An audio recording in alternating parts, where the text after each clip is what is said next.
Welcome to Psychtify. Tonight, we're diving into the psyche of one of the rarest and most misunderstood psychological fusions in Carl Jung's framework, the empath with the INTJ:INFJ brain. This isn't your typical empath, the soft, intuitive soul who feels everything too deeply. This is the strategic empath, the one who feels deeply, but also analyzes what they feel.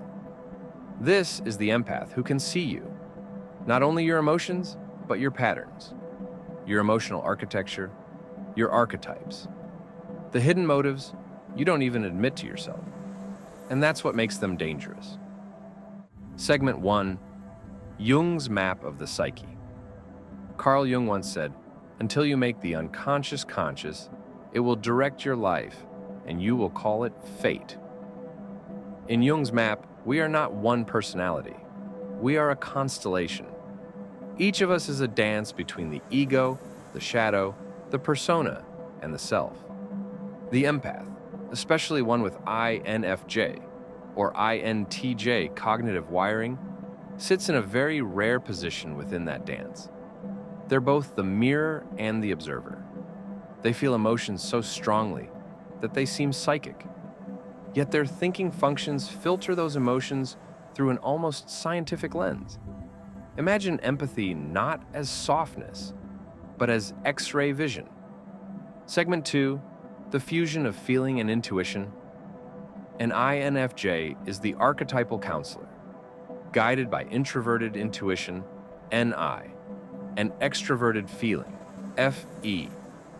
They can sense what others need before words are spoken. They absorb emotional currents the way trees drink in light.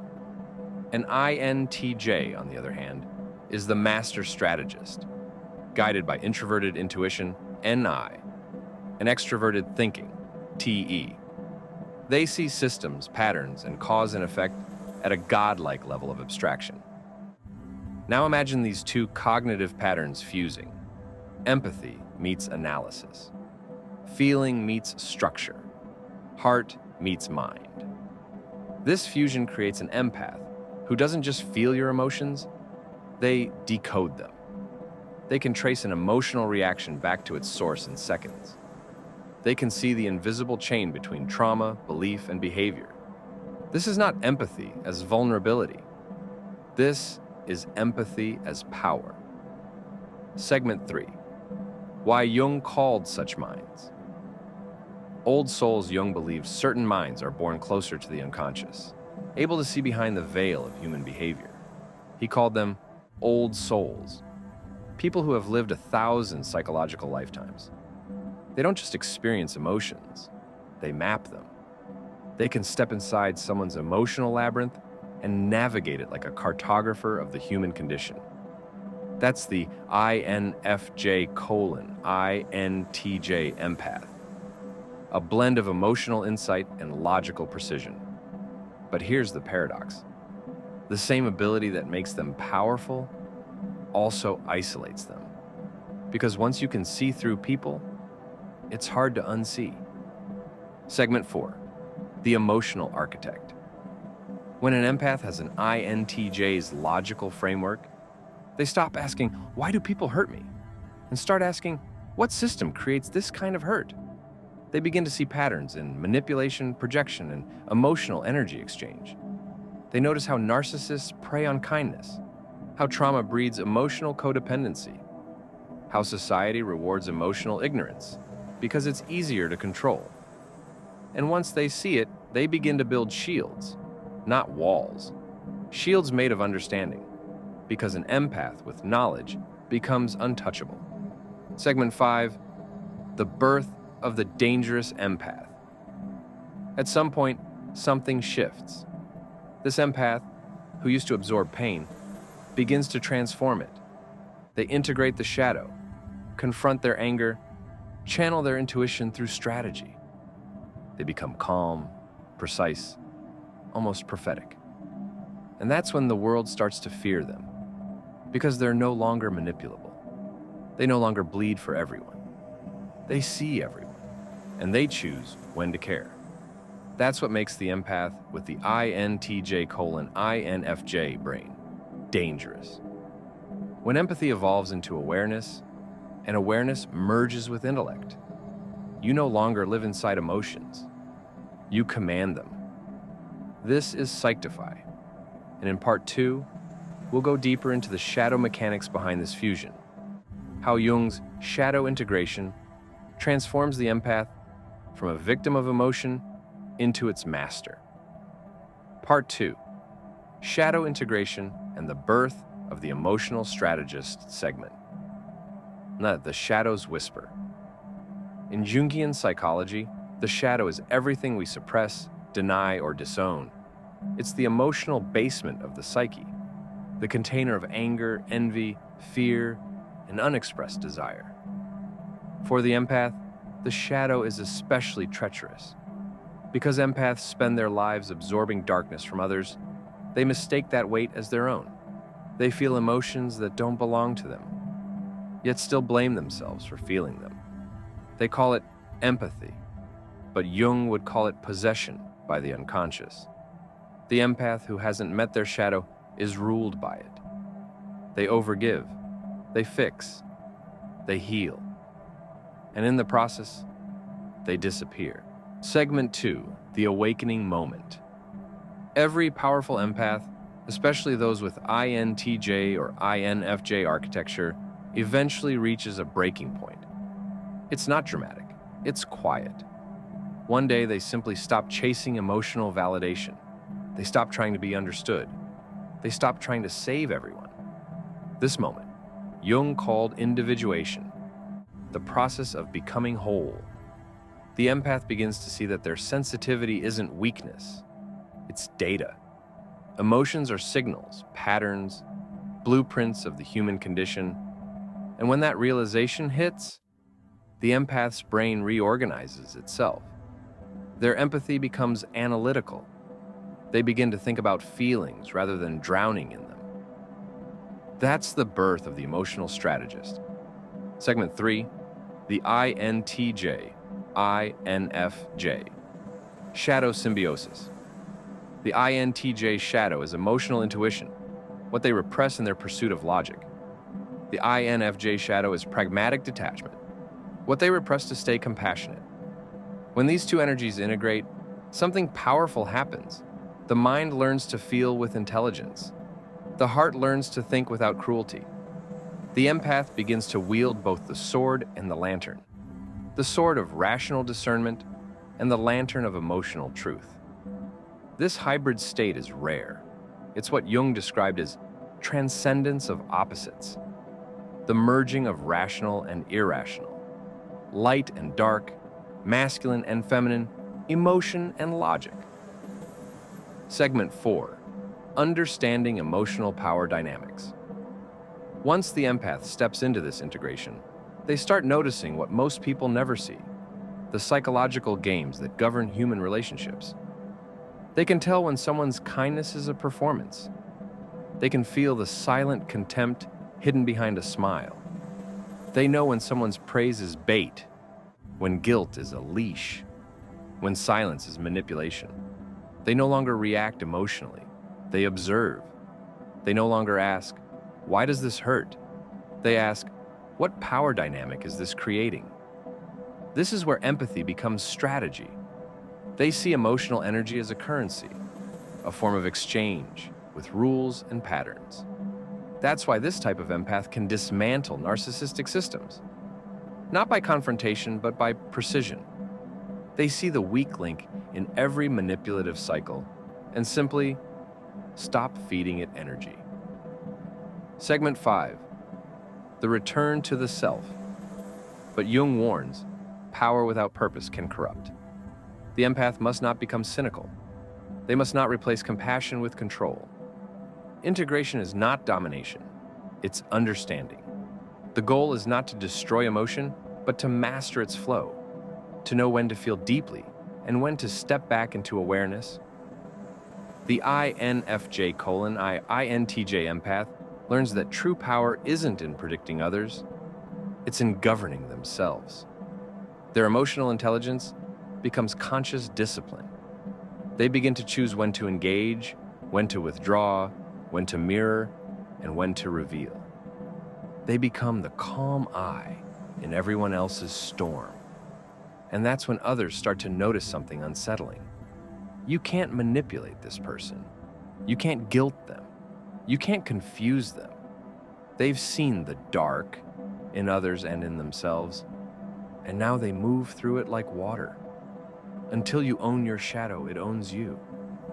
But when you embrace it, it becomes your greatest ally. This is Psychtify. In part 3, we'll go deeper into the psychological tactics of the INTJ:INFJ empath, how they read emotional language, predict behavior, and turn empathy into silent influence. Part 3. The psychology of emotional influence. Most people think empathy is simply feeling what others feel. But for an empath with an INTJ:INFJ mind, empathy becomes something far deeper. It becomes translation. They don't just feel your emotions, they decode them. They can sense the emotional patterns behind words, the meaning behind tone, the truth behind hesitation.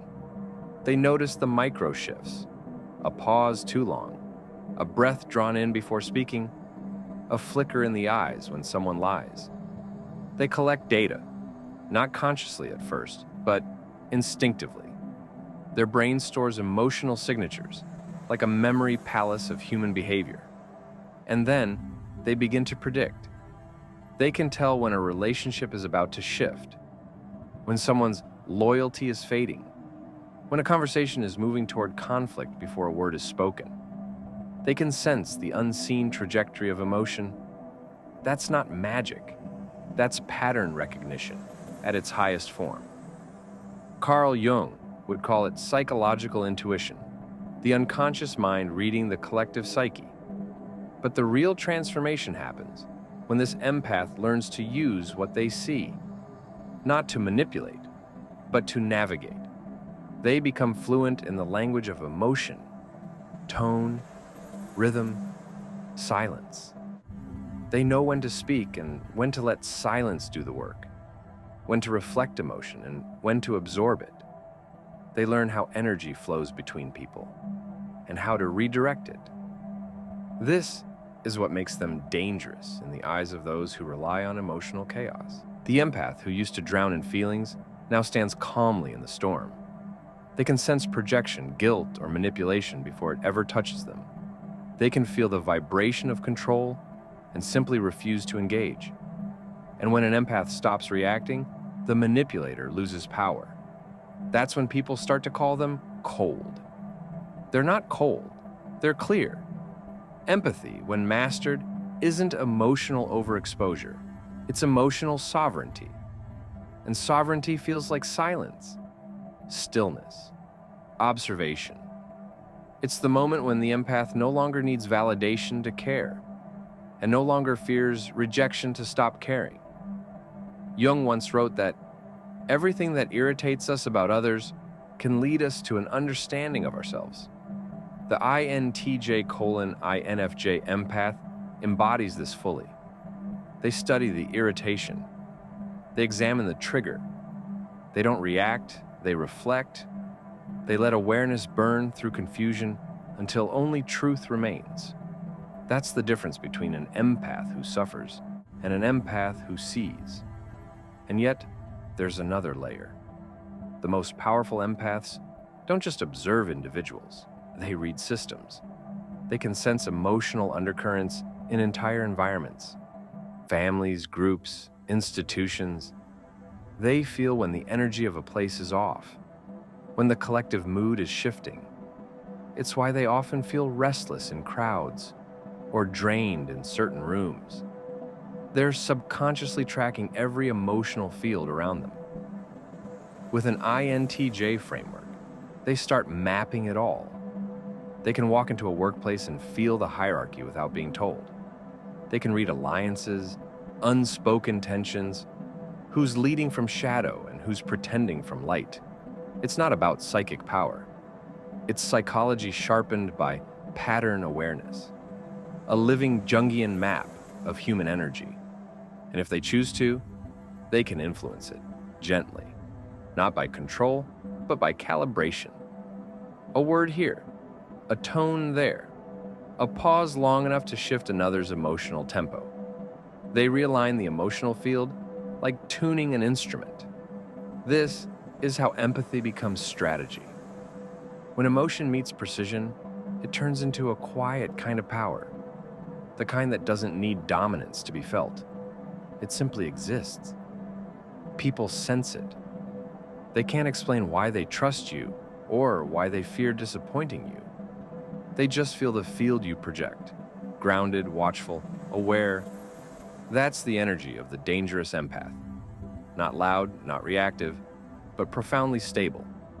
And in a world addicted to emotional chaos, stability itself becomes magnetic, even intimidating. But this kind of mastery has a cost. It isolates, because once you see through emotional games, most conversations lose their disguise. Small talk feels hollow. Superficial connection feels unbearable. The empath becomes selective, not out of arrogance, but protection. They realize they can love deeply, but not widely. They reserve their energy for truth, for resonance, not noise. And in that quiet space of discernment, they become what Jung would call the individuated soul, a self no longer dependent on external emotion, but internally aligned. The true empath does not drown in others, they learn to breathe underwater. In part 4, we'll step into the deeper layer of this evolution, how this empath uses awareness not only to understand others, but to restructure reality itself. We'll explore perception, projection, and the psychological alchemy that turns emotion into creation. Part 4, perception, projection, and emotional alchemy. Reality is not what happens to us. Reality is what we perceive happening. And perception, as Jung taught, is colored by everything buried in the unconscious. Our memories, our fears, our archetypes, our shadow.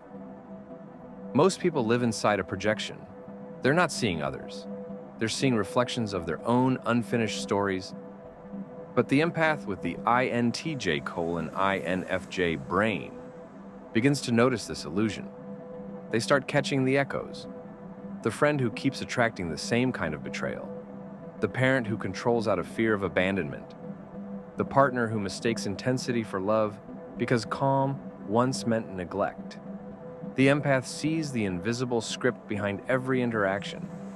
They understand that emotion isn't chaos. It's code. Every feeling is a message. And when you learn to read that code, you can edit it. That's emotional alchemy, the art of transforming reaction into realization. They begin to experiment. What happens if I stay calm when someone expects rage? What if I speak softly when they shout? What if I respond with truth instead of guilt? Suddenly, the entire emotional equation changes. The pattern collapses. People reveal who they really are when their usual control fails. The empath learns that influence isn't force, it's frequency. The calmer you are, the more you dictate the emotional tone of the room. Stillness becomes strategy. Composure becomes language.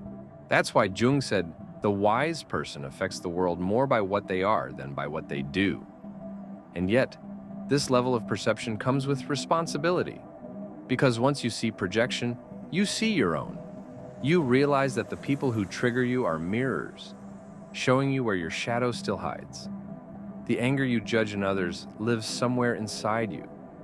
The manipulation you despise might echo a time you learned to survive through control. Integration means admitting this without shame. It's not self-blame, it's self-ownership. The empath starts to refine their inner field. Instead of absorbing emotions, they process them. They sit with the discomfort, track its origin, name it, and release it. Each time they do, they reclaim energy once trapped in reaction. They become lighter, clearer, more centered. Their empathy sharpens, not by feeling more, but by feeling cleanly. And something extraordinary begins to happen. Their perception reshapes their reality. Conversations shift. Opportunities appear. People who thrive on confusion drift away, replaced by those drawn to honesty and depth. It's not luck, it's resonance. The outer world starts matching their inner frequency. This is what Jung meant when he spoke of the transcendent function, the bridge between conscious and unconscious, that once built, transforms chaos into meaning. It's why the truly integrated empath no longer fears solitude. Silence becomes their workshop. Reflection becomes ritual. They stop reacting to life and start designing it from the inside out. And in that stillness, they discover a final truth. Empathy isn't about saving people.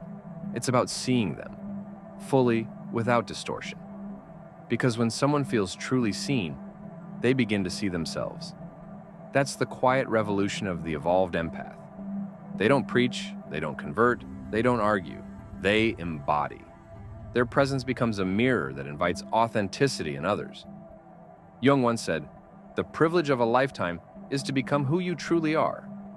For the INTJ:INFJ empath, that privilege is earned through every tear, every silence, every moment of understanding that cut deeper than words. They are the emotional alchemists, turning pain into insight, confusion into clarity, empathy into wisdom. The most dangerous empath is not the one who feels everything, but the one who understands what feeling truly is. This is Psychtify. In the final part, we'll close the circle, exploring how the integrated empath moves through the world. Love, power, detachment, and purpose. The end of the journey isn't enlightenment, it's balance. Part 5, balance, power, and the peace of the integrated empath. The most dangerous empath isn't dangerous because they can hurt you. They're dangerous because you cannot hide from them. Their awareness cuts through projection, through performance, through the stories we tell to feel safe. They see what is, and they do it without judgment. That is power. But power without peace is still imbalance. The final evolution of the INTJ:INFJ empath isn't control. It's equilibrium. After the chaos of feeling too much, after the long nights of overthinking every emotion, after the endless search for meaning, there comes a quiet shift. They stop trying to fix life. They start to flow with it. It's not resignation, it's understanding. They realize that every emotion, every person, every event carries a lesson, a mirror, a movement toward awareness. And when you stop resisting experience, experience stops wounding you. You begin to respond instead of react, to witness instead of absorb, to love without losing yourself. People notice it. They can feel when someone has reached this state. It's not charisma, it's coherence. Their energy feels organized, calm, clear. They no longer chase connection. Connection finds them. Because peace, real peace, is magnetic. They've learned to walk between worlds. Logic and emotion, solitude and society, shadow and light. They're the strategist who can plan 10 steps ahead, but also the empath who knows when to simply be. They no longer need to prove intelligence or compassion. Both exist naturally within their presence. And this balance changes how they love. Love, for them, becomes freedom. Not possession, not need, not sacrifice, but recognition. They can stand in front of another person and say, "I see you, I understand you, but I remain myself." That's not detachment, that's sacred connection. Carl Jung often spoke about the self, the center and circumference of the psyche, where all opposites merge. The integrated empath lives from that center. They've made peace with their shadow, befriended their logic, honored their heart. And in doing so, they become whole. Wholeness doesn't mean perfection, it means harmony. It's when pain and wisdom coexist without conflict. When love doesn't demand and intelligence doesn't isolate. When empathy is no longer a wound, but a weapon forged from understanding. In this state, they no longer chase the future or regret the past. They live in a perpetual present, aware, grounded, deliberate. They can listen to someone's chaos and stay calm. They can witness cruelty and still choose clarity over vengeance. They can feel deeply without drowning, think deeply without detaching. And that's the ultimate paradox. The empath who once felt fragile becomes unbreakable, not because they stopped feeling, but because they finally learned how to feel. When you know yourself completely, the world can no longer use you. You become the mirror that shows others who they are. This is the quiet power Jung hinted at, the power of consciousness itself, the INTJ colon. INFJ empath doesn't dominate, they illuminate. They influence without effort. They transform simply by existing as themselves. So, if you've ever been told you feel too much, think too much, care too much, understand this. Your sensitivity isn't weakness. It's raw awareness waiting for direction. And when awareness and intellect finally unite, you stop surviving life and start creating it. The most dangerous empath is not the one who feels your pain. It's the one who understands why it exists and still chooses peace. This is Psychtify. Stay curious, stay conscious, and remember, your mind is your greatest frontier.